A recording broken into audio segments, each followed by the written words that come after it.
An Ontario judge has ordered a new trial for two men convicted of plotting to derail a Via Rail passenger train near Toronto in 2013. Lawyers for the men had argued earlier this year that the judge who oversaw the case made several errors, and the Court of Appeal found that the jury in the case was improperly selected, which means its verdict cannot stand. Raed, Jaser and Chiheb Esseghaier were found guilty in 2015 on a total of 8 terror-related charges between them. They were originally sentenced to life in prison with no chance of parole until 2023. But that's all up in the air now. Theoretically, a new trial has to be scheduled, a new jury selected, and a new verdict reached. And all of that may take years. The CBC's Laura Lynch covered the two men's original trial. She's in Vancouver. So, Laura, what do you make of this ruling? Well, it really is quite significant that the judge has said because of a mistake in the way the jury was selected, there is going to be a new trial. I should tell you that the two defendants had other grounds on which they were challenging the decision in the case, including Chiheb Esseghaier's mental instability, as he argued it, that had taken place throughout the trial. But the judge didn't even have to get to those points. That they were not even argued yet. He said on this fundamental point alone, it is grounds for a new trial, and indeed there would have to be a new mounting of the case all over again. Certainly a different way of doing jury selection, but I've got to tell you, Andrew, there's all sorts of other issues that could come up out of this as if and when they do move toward a new trial. Do you want to mention some of those or talk about some of those? Yeah, so let's go through some of these. I already mentioned Esseghaire's mental instability. He actually is serving his time out here at Kent's Institution in the Fraser Valley, and he began being treated in jail for schizophrenia. And he now says that he is mentally well, that he is stable, and that's why he himself recognizes how unwell he was. Just to give you an example of his manifestations of what he now says were signs of his illness. During jury selection, one day when all of the prospective jurors were in the courtroom, he began praying very loudly in the witness box, and the judge had to have him removed from the courtroom. As time went on, his actions became even more and more bizarre, unusual. He never wanted to participate in the trial in any means. But that gives you one aspect of how a new trial might be very different with him being, as he says, mentally well. There might be a question of whether the trials would be split so the two men wouldn't be tried together. There's a question of getting the FBI agent who testified out of view of anyone under a pseudonym. He'll have to come back and testify all over again. There are a lot of issues. But initially we have to see whether the Crown tries to appeal this ruling first. Interesting. So you were at that original trial. How did it feel at the time? Did it feel like something was amiss? Well, amiss, I'm not sure. I've already explained to you some of the odd behavior of Esseghaier that became more bizarre as time went on. There were certainly challenges from the lawyers for Jaser saying that they felt that things weren't going the way they should have been going. There was this such unusual, mysterious testimony of the FBI agent who we weren't even allowed to sit in the courtroom with.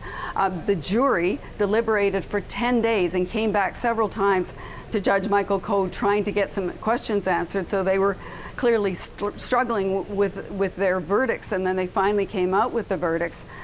It's going to be fascinating to see if and when the new trial goes ahead and how it's going to be conducted this time around. Don't forget that the RCMP put millions of dollars into this investigation, surveilling both of these men and having the FBI agent involved for months on the case. So this is clearly an important case for the Crown. So, Laura, from what we know, what happens now?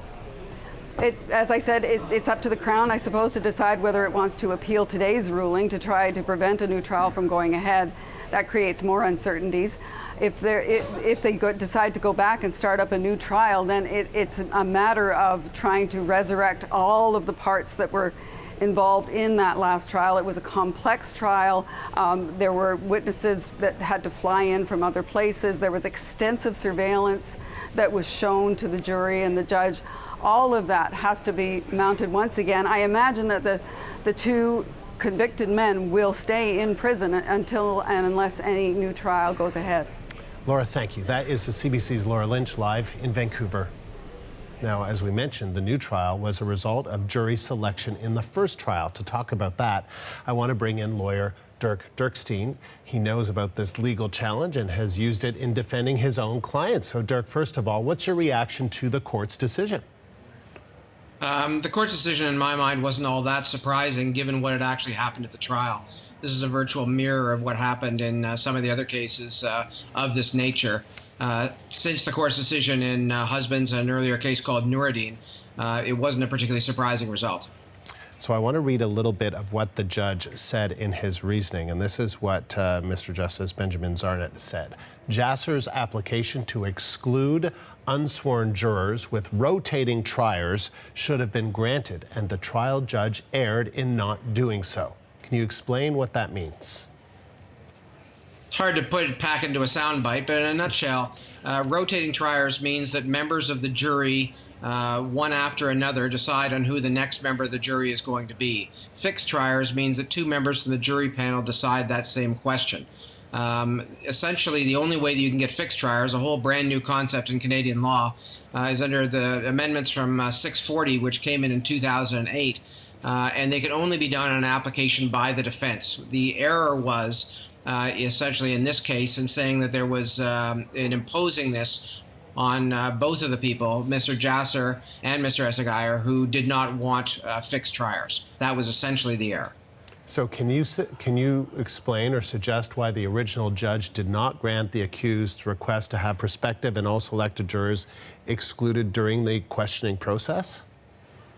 There was some law at the time to the effect that, and if you look at the statutory language there's a question the defense counsel have asked for a long time now during the course of the challenge process that the rest of the jury panel be out of the room, very much like we have witnesses out of the room so that they don't conform their evidence to what they hear on the stand. So that's been a request. The language of 642.1, without going into it too far, might have suggested on some analyses, and this is what the justice in this case found, that this meant that the only way to exclude them is to apply for static triers. But the Court of Appeal said that was an error.